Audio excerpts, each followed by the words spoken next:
Welcome to the Soya Says Podcast. This is episode number 17.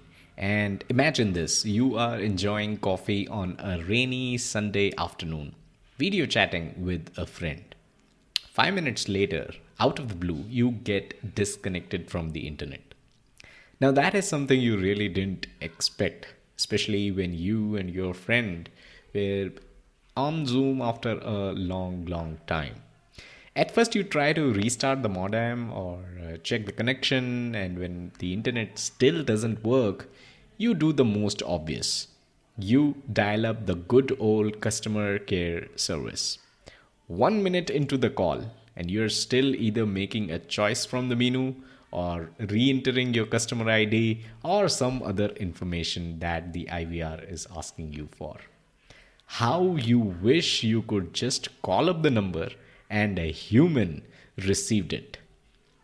Anyways, when you finally end the call, you would normally have a ticket number and an assurance that the issue will be resolved in the next 24 hours. Now, let's talk about a different scenario. Consider this.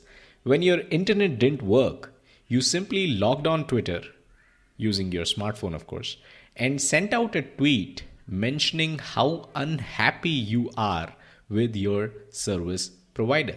And you send that tweet to your service provider basically.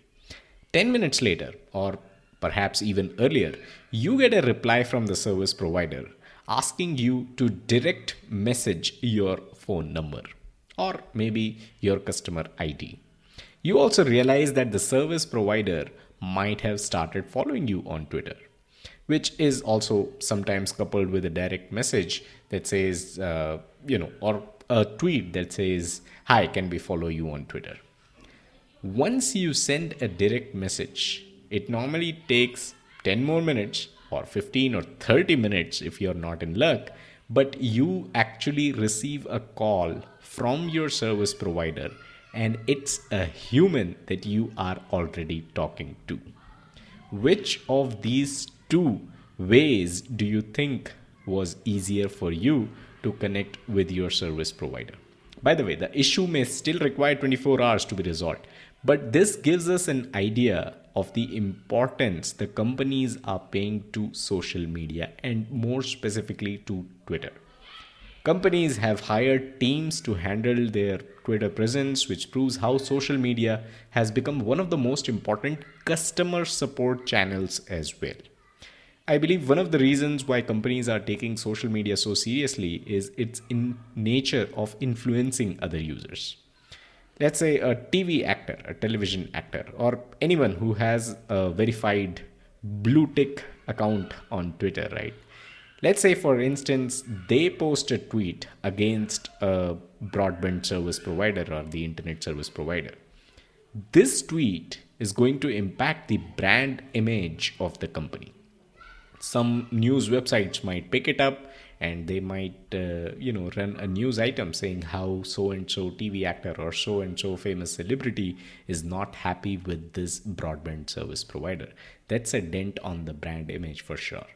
Now, on the other hand, if the same television actor or whoever that person was with that blue verified Twitter account would have simply called the customer care service, you and I wouldn't even know about it. The news websites wouldn't even cover it, right?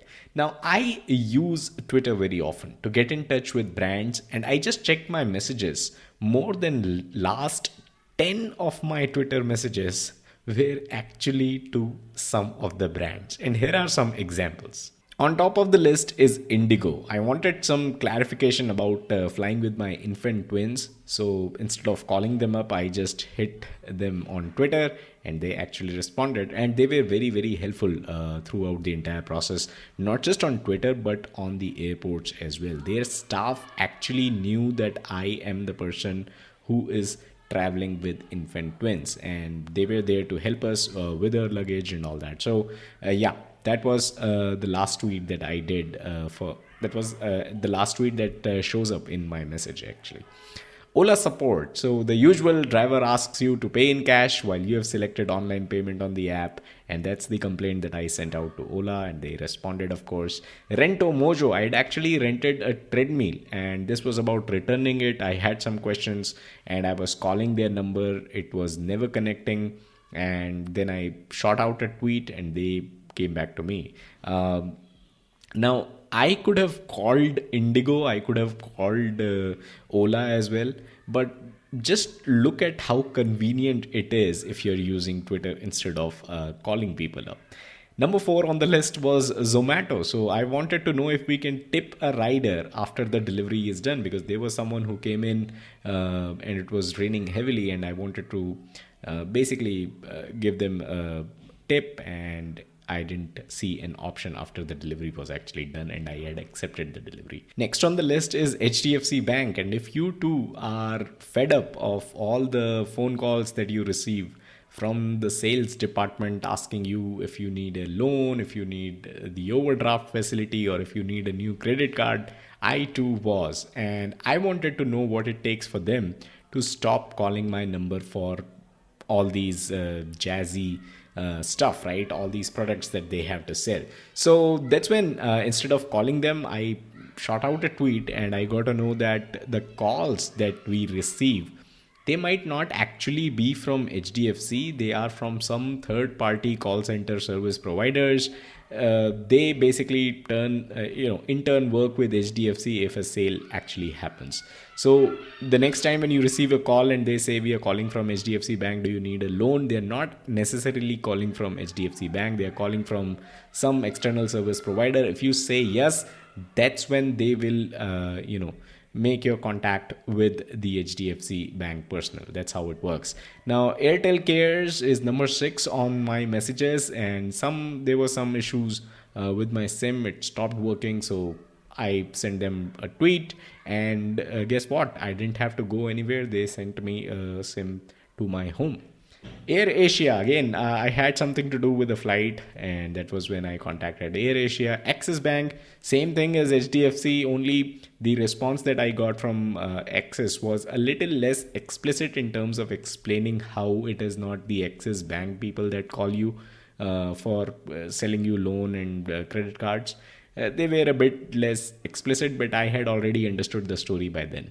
Number 9 on this list is Logitech, and that was when my keyboard and mouse had stopped working. Actually, just the keyboard had stopped working, and keyboard and mouse, I have a unifying one.